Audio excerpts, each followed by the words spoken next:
So back then, of course, it's all film. So your choices are 16mm or 35mm, and that's a big choice because not just expense-wise, but the 16mm in essence is small and light, and so you can move quickly, and it's less expensive. So it's a lighter weight, you know. If it were 35mm, so it's a little more ponderous. So these two things have different applications.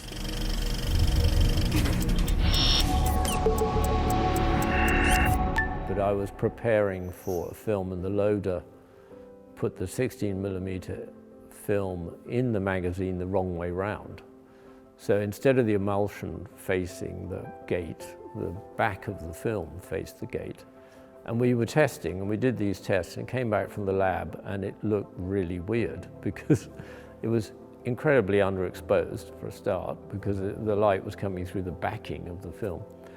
And it was also very kind of halated because it's all wrong. But when I saw it, I thought, oh, that's kind of interesting. So in fact, I then did another test where I gave it about 10 times as much light. So it rated the film at like 2 ASA or something ridiculous. And shot another little test through the back of the film. And it was a really interesting look. And we didn't shoot the whole video with it, but I shot some sections of like flashback and memory using that technique, and which was really weird. And the lab was like, what are you doing?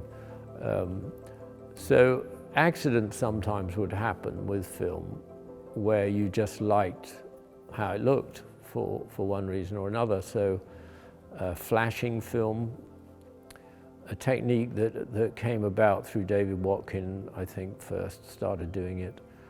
And flashing film was done in two ways. It was, you could either put a special matte box on the front of the camera and then shine a light onto a filter, which basically raised the shadow level of the film.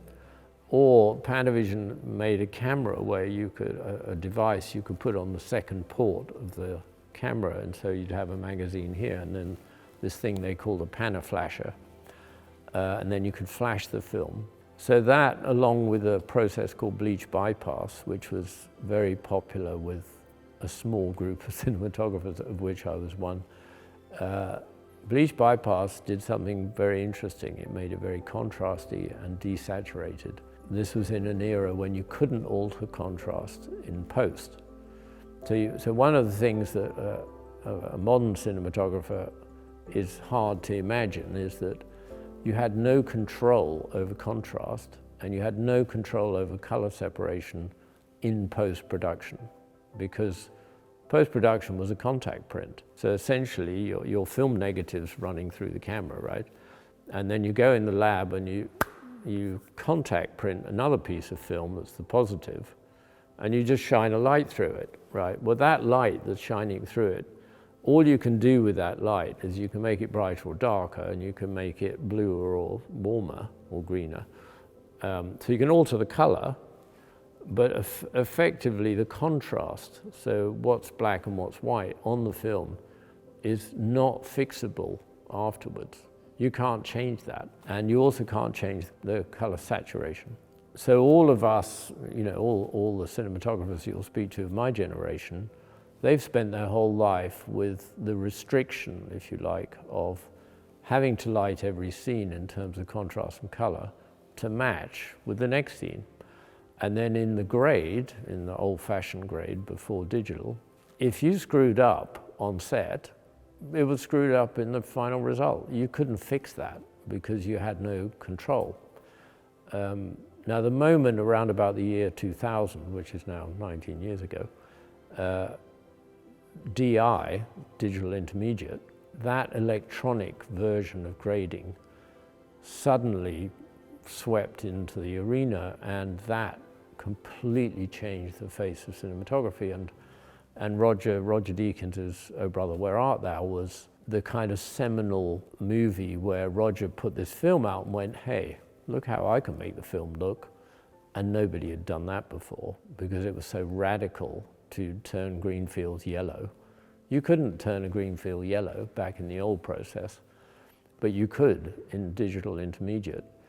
And that forever altered the landscape of how you shoot films.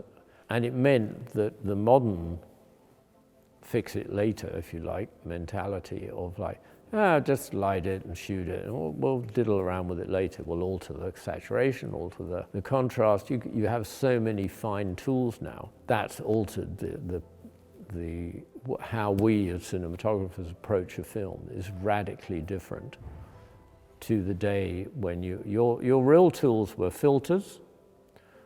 You could put stockings and pro-mist, and you could put filters in front of the lens. Choose the right lens, obviously. It could be flary, not flary, contrasty, not contrasty. You mostly wanted sharp lenses because film by its nature is quite soft. Then you could do bleach bypass if you could afford it. It's complicated. So that was another tool, if you like. The camera's the camera. It just pulled the film through, stopped it, and made it go again. So there wasn't anything creative about, oh, I'm going to use this camera because it's an amazing camera. You might use that camera because it's very quiet. You might use that camera because it's very reliable. You might also use that camera because it has a great viewfinder. So people would love, oh, Panavision camera, Arri camera. But there wasn't anything creative about a film that stops in the gate and goes down. Hopefully don't scratch it.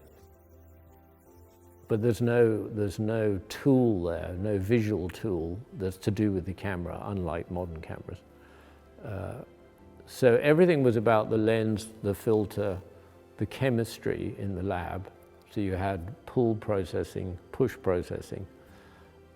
So there was quite a lot of ways that you could change the picture, but not many compared to today. You've got vast, way too many tools in a way to make the picture different.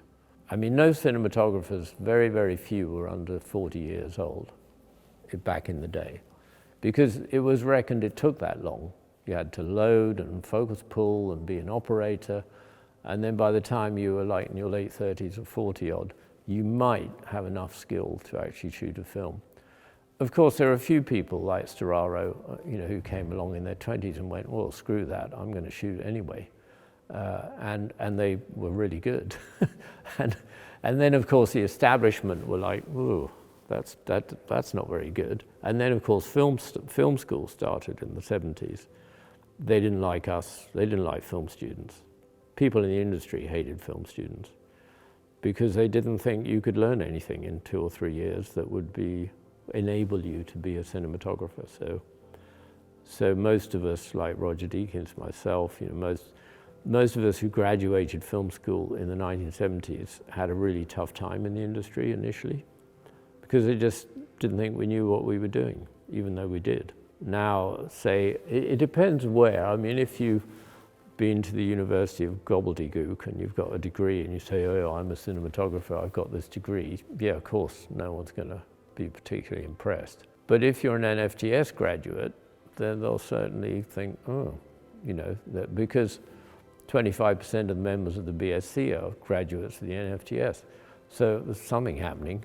There's something going on here that is obviously leading to good cinematographers. But there's another more profound reason, is that digital cameras have sort of democratized the film industry in a way that it wasn't before, because A, it was incredibly male, 95% male. It was very white and male, and it was like, people considered cinematographers to be A, very, very important people, and B, able to like carry big cameras, and it was just a very macho environment. And what's happened with digital cinematography is it's taken all that away. It's like, well, actually, my 10-year-old can shoot a film. Oops, so what is the job of the cinematographer? And there's been really good things that have come about because of that, because the mystique has gone away. But like all change, there's also some bad things, which means that people have got very lazy about images, because you can make an image pretty easily, right? You just pick up a digital camera and turn it on. Oh, look, there's a picture, let's shoot it. That's not cinematography. That's just gathering images. So it's got more difficult to define actually what our job is. And it's got more difficult in terms of producers and directors and people really understanding, well, what does a cinematographer do? Because in a sense, when it was film, we were kind of shamans. You know, there was like magic. Oh my God, exposure, ASA, T-stops, you know, it was all a kind of terminology that, as it were, ordinary folk or other people in the film business, it's like, oh, that's the cinematographer, respect. Now it's like, oh yeah, it's the cinematographer. Anyone can do that, buy a digital camera, turn it on. You're a cinematographer. It's so not that, the job, but of course, I mean, part of the reason why I'm now teaching cinematographers is because I'm concerned about that. I'm concerned about the fact that storytelling and learning how to put a camera in the right place, learning how to collaborate with a director on set, these are skills that are scarily being forgotten. And there's so many young people film sets now that consist of, you know, 10 people with a micro budget, and nobody really knows what they're doing. Now they might just stumble into making a great movie, which is fantastic, good.